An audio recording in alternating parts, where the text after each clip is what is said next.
Hello, and welcome to this edition of Spirit RX Podcast, Ancient Wisdom, Modern Healing. I'm Dr. Luke, a quantum chiropractor, and this is Dr. Michael, a naturopath extraordinaire. We love to integrate best practices of modern medicine with ancient remedies and modalities. And this podcast will explore contemporary health and wellness topics with a blend of wisdom, humor, and practical tips for the everyday person. If you want to learn more about our stories, our businesses, and how to connect with us, please click on the video link below. Today, we're going to talk about herbal medicine. So, like herbal medicine, what's the big deal? Dill. Yeah, Dill. love it. Yes. There's a lot of good puns that can come out of this episode. We'll see what turns up. I think I would like to start the podcast by sharing a story that relates to herbs. And this story is, I've tried to do some fact checking to see how true this is, and I'm not 100% certain, but there is some basis of truth to this. So think about the Buddha. So the Buddha was actually a prince, and then he ascended to the throne. And when he did, he then got to pick his own staff, his own court, and he wanted a new physician. So the story is that he sent out notice in the kingdom that anyone who wanted to come and be considered as the royal physician should show up. A whole bunch of people showed up. And what the Buddha instructed them to do was to give each of the healers a gunny sack. And he said, there's a forest over there, and you have from sun up to sundown to go into the forest and to find medicinal herbs and plants and bring them back at the end of the day. That's Okay. the test. All right. So some, of course, didn't know anything about herbs, and so they left. They didn't even stay. But people took off into the woods. And at the end of the day, they're seeing what the results were. And some of the physicians came back and they had 5 or 10 different herbs. Some had 10 or 20, some 30. Lo and behold, there was one person who came back and he had an empty sack. And so the Buddha said, couldn't you find anything? You couldn't find any medicinal herbs? He said, you instructed us to bring back all of the medicinal herbs that we could find in the forest. He said, everything in the forest is medicinal and I can't bring that back. So I've returned with an empty bag. Sure. So again, whether that's lore or whether it's true, it doesn't matter. It makes a great story. Now, this is actually true though that the physician Siddha Veda, I believe is his name.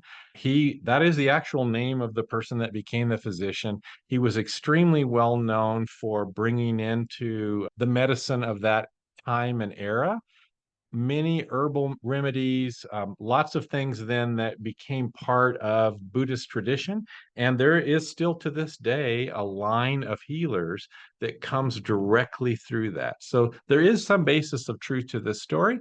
And I love, though, that the moral of the story is that everything in nature can help and heal if we know how to tap into that. Hmm. Yeah, I love Ayurvedic medicine. Plants are really powerful medicine. And if you think about every medicine that we have out there, they have some source Right? on Earth. Yes. It started somewhere. So most medicines come from either a plant source, right? An animal source, Right. or a mineral source, Right. right? That's the thinking. But then you're going to get combinations of those things as Yeah. well, because Yes. we can actually create, and everything's natural in that sense. So you could look at like the whole forest is medicine. Absolutely. Yeah, I love that. And I think if we were to honestly look at modern pharmaceutical companies, Hmm. where are they deriving these medicines from? From the herbalists. So if they go to the rainforest, for example, and they want to come up with some new medicines, they'll go talk to some natives there and some medicine people there and find out, okay, the root of this is good for this condition. And so they'll bring it back to the lab and they'll make some extractions. Now they're producing it on mass market and it's highly concentrated. So it is losing something, of its natural essence. If you think about your food, it's different. If you go to your garden out in your backyard and pull food in, that's going to be a different kind of food than if it's been trucked across the country and or across several countries and had different additives and preservatives added to it. It's going to be totally different. But the essence of my point is that the same thing, the same root perhaps in the jungle could be used in different kinds of medicines in different places. And Mhm. I definitely think there's a movement now to go back towards the source or the purest origin. And so herbalism is a really up and coming thing, and it's got a lot of merit. And even though maybe there isn't always the double blind studies that go with it, there's so many centuries of tradition and anecdotal evidence is hard to dismiss. That's true. And actually, there are a lot of studies out there. I think it's interesting. So when you're talking about pharmacology coming from herbal Right. medicine, there's a subcategory of study in that called pharmacognosy, Mm, right? And so they're utilizing plants and other medicines like that, and they're right. trying to extract out and find the next drug that they can either synthesize or at least Right. make very quickly. And they can't always synthesize everything, at least not easily. Like one of my favorite examples is the breast cancer Mm, drug, paclitaxel, which is in the mm. taxane family that comes from the Pacific yew. And as far as I know, they're not synthesizing that. They're still extracting that from the Wow. Pacific yew. Okay. So there's a limitation on the availability of that, their ability to extract that from wherever they get it. So I guess the point I'm making with that is simply this, that we can, under that branch of pharmacological medicine, take a piece of something, but at its core, even with all of the knowledge and the level of technology that we still have to rely on nature to provide in some instances. Absolutely. And I think there's a big difference, like you mentioned. I think this is a great example. If there's a plant in this room, right, and it lives in here with you, Right. that plant is basically growing in the same environment that you're growing in. Right. And if you think, okay, that plant is breathing the same air composition, generally, right, different parts, Right. and you guys are supporting each other synergistically, it's giving you some oxygen, you're giving it some CO2, and you're going Right. back and Right. forth. But there's things that can happen, like a virus could come in here that could infect that plant, and that plant will produce things to help fight that virus, Right. or a fungus or Right. something. And now there's cross contamination there. You can have a virus that infects a plant that can also infect a human being, or a fungus that can grow in the lungs of a human being and on the plant. And so that plant could be producing something that you can then consume from the plant Right. that will allow you to fight that thing itself, even though your immune system didn't do it. So I wonder if we just gave plants like a little piece of us for medicine, Right. because we take little Totally. pieces of them. Anyway, I went off a little bit on Yeah, that, but I think so. that's a beautiful synergy that exists, I think, with our medicine that doesn't exist with a lot of other medicines. Dr. Michael, tell me what your thoughts are then. A side shoe to this would be like vitamins and supplements, Hmm. right? Because it's like herbalism, but it's not. So, Hmm. what do you think about that? I think that supplements lose something too, just like that truck across the states.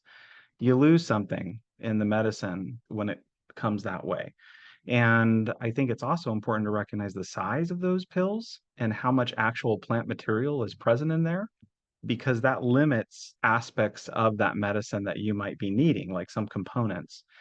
And so there's a lot of examples because there's many different herbs out there with different components that have toxicities or medicines at different levels. And a lot of the more subtle herbs that have been around a long time, you typically need higher doses of some of those components to Right, get the right. benefits from it. So you think about a supplement that contains berberine. Okay. So there's a few different things, but Oregon grapefruit. Okay. Now you get Oregon grapefruit and you have it turned into a powder and it gets put into that little capsule. Right, How much berberine is going to be in that little capsule of Oregon grapefruit? It's only right. a percentage of that Yes. plant material How many of those do you need to take to get it? Basically, people go, oh, we need to go ahead and extract out the berberine. They've gone and turned that herbal medicine Right. into more of a Changed it. single component pharmacological type Right. medicine. And that changes things significantly. So supplements are very different, in They my are. opinion, than whole herbs Yeah. and how they're used. Recently, I had a patient who was telling me they were very concerned that their urine was a little orangey. Hmm. And anyway, that while that's not directly in my scope of practice, when we looked into it, the bottom line of it was that this person was consuming a lot of vitamins and supplements, and that was showing up in the urine. And so sometimes you can just end up with expensive urine thinking that you're really getting healthy when in fact maybe it's so far removed from the natural source that what your body's actually taking out of it's small in comparison. That's very true. Yeah. And not only that, like how much of it is actually being turned into an active component. And is that so there's just Right. so much complexity with plant medicines. There it really is, but it is one of my favorite Well, types of medicine. what you're a naturopath, so what are some common herbal remedies that you might give to someone? What Okay. shows up? Yeah, I would say that probably some of the most common herbal remedies that are used out there are adaptogens. So are you familiar with the term Tell me adaptogen? more. Adaptogen basically means that it allows you to adapt to your environment. And there are Right. certain very specific guidelines that were outlined as to what makes an adaptogen and certain tests that had to be ran. Like, Okay. for example, you would be putting rats, right? And again, like people, rats, or putting rats Got to start in a somewhere. high stressful Right. situation in Right. these research studies, and you would see what happens to their adrenal glands Okay. and what occurs to that adrenal Right. gland. Does it Right. shrink? Does it get really big? And adaptogens were given to these animals, and then basically they would be tested post high stress levels for longer periods of time. And those who took the adaptogens were able to adapt to the stress without having massive changes in their adrenal cortex size or Mm, whatever. okay. So the idea is that adaptogens have certain things that make them unique. They're very tropho-restorative, they're very Okay. healing to the body. They have many different ways of doing that. And yet we want to look at these plants as individual mechanisms of action, but they have Right. many different components to them that give them this overall adaptive like ability for people. So some examples, like Okay. common ones. Okay. Everyone's heard of ashwagandha, Right. as we talked about Vedic, Yes. medicine like Ayurveda. Ashwagandha is a popular one.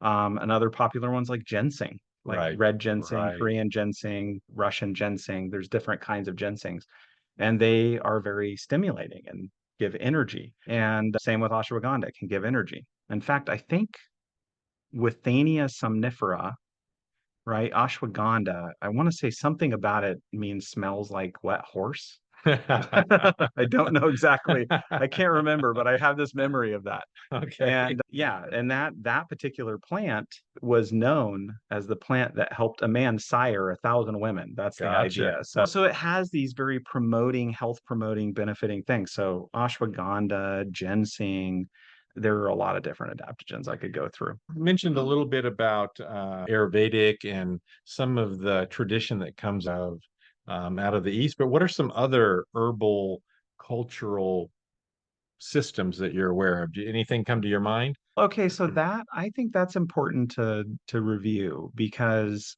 plant medicines have a long history. Right. And I would say anytime human beings have been around plants, biological growth, they had a relationship with those plants. Yes. And I think different cultures had different relationships. Like I would say the Native American culture saw plants not only as component medicine to help them get better, but they saw plants as living beings. Right. And I think that's a beautiful viewpoint too. And then you have whole systems of medicine within various native cultures. You have a lot of Western herbalism that comes primarily from like Britain and those Okay. areas and the herbs that were brought over to Okay. the US Western from Europe. there. Okay. And Then you have herbs from China, like all the different herbalism from China. And every culture seems to have certain herbs that they really resonate with Yes, and are medicines in that culture. You can go down to South America and see some herbs that you wouldn't find anywhere else. correct. Like one of my favorites is Gymnema sylvestre. Are you Mm, familiar with that one? no, tell me about that. So Gymnema sylvestre is a plant that if you, let's say an extract of it, you can do the dry herb too, but let's say you take an extract of it, an Okay, alcohol extract. What you do is you put some drops, like half a dropper full on your tongue, and you just swish it around your mouth and swallow it down. okay. And after you do that, it will actually block, has a chemical in it that will actually block your taste of sweet.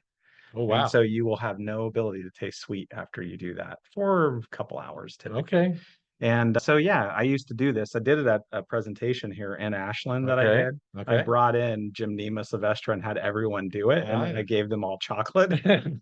and then did they It just, tasted like cardboard, is how most people wow, described it, just like wow, sand, dirt. wow. Didn't taste good. That's So, interesting. That's very interesting. yeah. I know, yeah, absolutely Native American.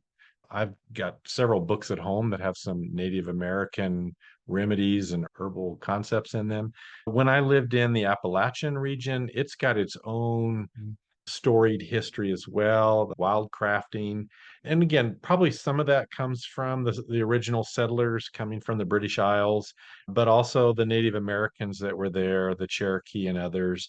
And so there's a whole tradition of people, many generations of folks that have used that as primary for their medicine. Yeah, speaking of Appalachian, I did a tour up in that area Okay. of the US. Gaia Herbs has a Right. farm there. It's a pretty big farm, and we went as part of our journey there to up into the Appalachians and went around and looked at different herbs in the area. Okay. Okay. And I remember coming across American ginseng, since we spoke about Right. ginseng, Right. and that one is highly cultivated and hard to Yes. find in the wild. And Yes. so he found it because it's worth a lot. Right. He found it, and the guy, the herbalist, looks around and he tucks things around it and tries to hide it Yes. so that people don't come wildcraft that and take it. That's a whole thing. I remember it's the modern idea of having a still, and there's still a few of those up there in those mountains, but now it's the same kind of idea, trying to hide some of those high cash crop plants. Yeah, that's like really interesting. What are what what would be some good advice that you would have? Say the average person is like, "Hey, I think I want to try some herbs to Mhm. help with some of my conditions instead of maybe just something I'd buy over the counter." What's some like good recommendations for people to start getting into this, but do it in the right way and in a healthy way? Okay, so first off, right way, healthy way, Right. right? So there are herbs that are fantastic medicines, but can Right? be dangerous if not taken Yes. appropriately. Right. So I don't want to put any fear out there about herbal medicine. That's not my intent in saying that, Right. because generally speaking, herbal medicine is pretty safe. But there are herbs that can be like, I certainly wouldn't take digitalis easily, Right. right? So there are herbs out there that have components in them that in very low doses can have profound effects on people.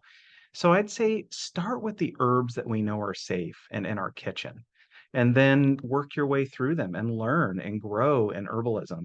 And that's the best way to do it. Grow the plants, Okay. harvest them yourself, Okay. but recognize you may have a different experience with that plant than what is known through traditional medicine. A great example is astragalus. I love astragalus. Are you familiar with astragalus a little No. bit? Astragalus is a great immune modulating, but we Okay. typically consider it to be like an immune benefiting herb, All right? right. It's going to help you fight illness. And what they found in this study of astragalus, the specific components, these astragalosides that are present in it, they are not in the high level that they would normally be if that plant is grown at a farm. In Gotcha. other words, in an environment that's not difficult on the plant, because it Right. only produces these certain components when it's in Uh, this high under some stress, stress. windy Right. Right. environment that grow in. Right. And so that's important to recognize is that medicine, living medicine, like plant medicine, has a lot to do with the environment. And so I think the best way you can learn over medicine is start with the culinary herbs we're very accustomed to, Right. then look at the herbs around you, and you're like, if you're in the desert, try some aloe vera. Don't Aloe vera is better than just putting it on a sunburn.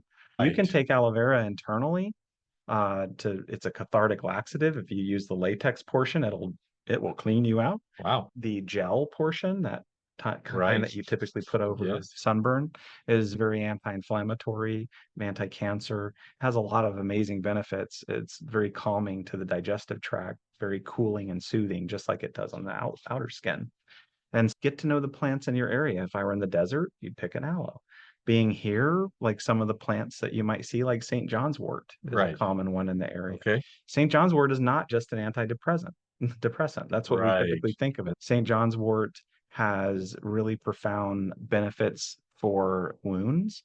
So if you have a wound, it can be vulnerary and help heal the wound. Right. And there's just so many benefits to these plants. I could go Right. through so many different things that they do. Yeah, and I think So, sometimes people get caught in this idea that this one plant goes with this one symptom. mhm, And that's in a way almost oversimplistic because that plant is going to do more things than one thing. right. And Yes. and likewise, there might be multiple herbs that are really good, for a topic like say depression. Hmm. There's more than one thing. And so it's not just, oh, that's the thing that goes with that symptom. So we don't want to oversimplify it either. Right. Now, I know that, for instance, we're living in an area where there is, an acupuncturist could prescribe for you some Mhm, herbs. Several naturopaths might do that. Some folks that even specialize in like Ayurvedic medicine. mhm. Maybe that's a good place for some folks to start to get another professional to give you some recommendations and actually provide for you the herbs and help you with that dosage. I think that can be a very powerful thing. I agree. I agree. And there's plenty of courses in the area around here. Yes. You can look online. There's online courses, there's books you can read. But honestly, the best way to learn herbal medicine is really to use it. It's to learn about it and experience it and try to help other people with it and just go real slow. Just be really careful.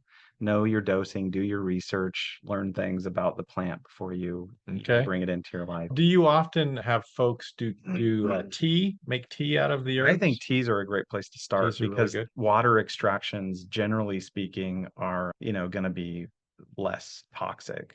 You're not going to concentrate as many things in there. I say that generally speaking Right, because there are right. some exceptions. Like I certainly wouldn't, recommend going out and hunting down poison hemlock and starting with that. Though, by the way, poison hemlock was used Right, as a pain medicine. right. So it's not like it was just to kill Socrates. Right. It's all about the dosage there. Right. Speaking of teas, I'm thinking about Steve Miller. He was taking herbal tea and he was sipping into the future. So Oh it's my like really gosh. important what kind of teas that you're making there. You definitely don't want to do that. That's That was another bad joke. Yeah, Sorry. that's a terrible joke. I'm trying to think okay, so what type of tea would Steve Miller be drinking? I don't. The- If you were to guess, what that would you sounds think? almost a little hallucinogenic. I would, That's what I was I thinking. like some kind of mushroom. Yeah, I would say like a mushroom tea, maybe a But we're living in an era where Salvia divinorum would there we be go. another There one. we go. I think like just the whole concept of mushrooms, a fungus, that is opening up like never before. I think we're at least in here in the western part of the United States, people are really embracing looking at it as medicine. So I think there's a big difference between doing something that's hallucinogenic just for the experience of it.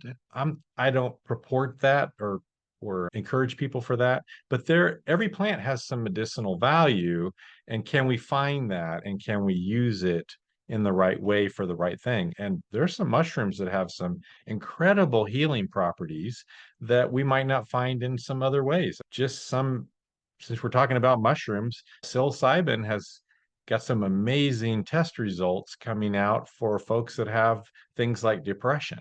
Mhm. It's just excellent. Yeah, and I think I always look to the father of toxicology, Paracelsus, Okay. which, by the way, Paracelsus wrote a lot of interesting things, but he was considered the father of toxicology. And he basically said in not exact words, but the dose is the poison. And so I think about that with everything. If you have a plant and that plant has potential benefits, go slow, try the plant out. Like microdosing with psilocybin Right. has been recognized to be very beneficial without having the same level of Yes. hallucinatory effects that people can experience on that drug. But is there a time to have the hallucinatory effects?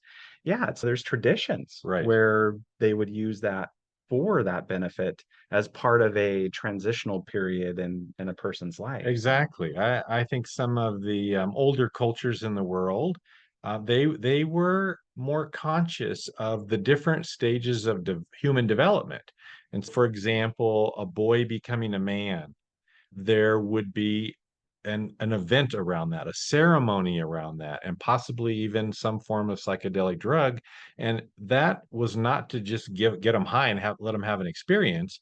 It's to have them connect to the world Mhm. beyond, receive gifts and blessings for themselves, but also for the tribe. It's not just for them. And so it would help them in that marked ceremony to go from one place to another place in human development. And I think that there's a lot of that around elderhood. And I look at those two areas in our modern Western culture. When does a boy become a man? Is it when you turn 16? Is it when you have a driver's license? Is it when you can drink alcohol? Is it when you go to college? Is it when you graduate college? Is it when you come out of your parents' basement? We don't have a delineation there. And so there's some things that we've lost because we don't think about ceremonies, human development, and then the place of herbs and medicines and even psychedelics in that process. And we can really get stuck in our bodies when we Yeah. don't cleanly make those transitions. And I think menopause is a good example. It used to just be a couple of years of discomfort. And now there's a whole new term, perimenopause. It's like spreading out over a decade. So Sure. it's if we don't have a good way to help with the cultural transition, then we're destined to muddle through. Yeah. And then we run into other health problems because of that. Yeah. And menopause. You got to worry about Right. menopause. That's happening younger and Yes, younger. So, absolutely. I really love what you just said right there because I think it's recognizing that plants are more than just their constituent parts. Just like we as human beings are more than just our parts. We are part of a huge environment that's intertwining and interconnecting in ways that we just can't always comprehend. And I think those medicines, some of those can make us aware of that connection. And like the older medicines, like Chinese medicine, Ayurvedic medicine, if you look at those medicines, looked at things differently. They looked at the vitality, the energetics of the person, and they said, oh, you're cold. You need something that's going to warm you up. Right. Oh, you're burning up. You need something that's going to cool you down. And sometimes the plant, I mean, you wouldn't think it would do that based on your experience of the plant, Yes. but it does. And it cools you and it makes you feel better. Yes. So I think, and these were hashed out over thousands of years. Like these Right. medicines were not just like thought of and just they were trialed. So, and then the other thing you mentioned, and I think this is important too, because it just comes to mind with that, is our relationship with plants as living beings.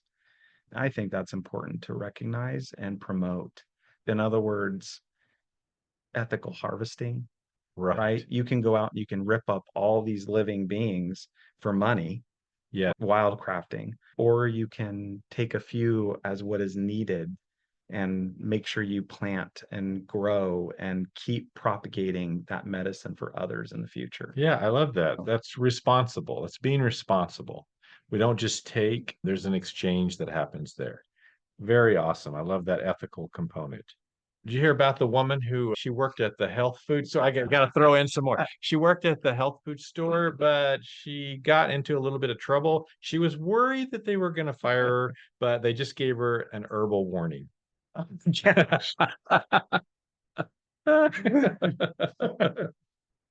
sometimes you want poison hemlock. for yourself. So yeah, I think this was a good topic. Yeah, this is Talked awesome. about a lot of interesting things. And like you said, start out with something simple. You definitely can put some things into your food and notice how richer the flavor is when you add herbs that you've grown yourself into your food that you've cooked.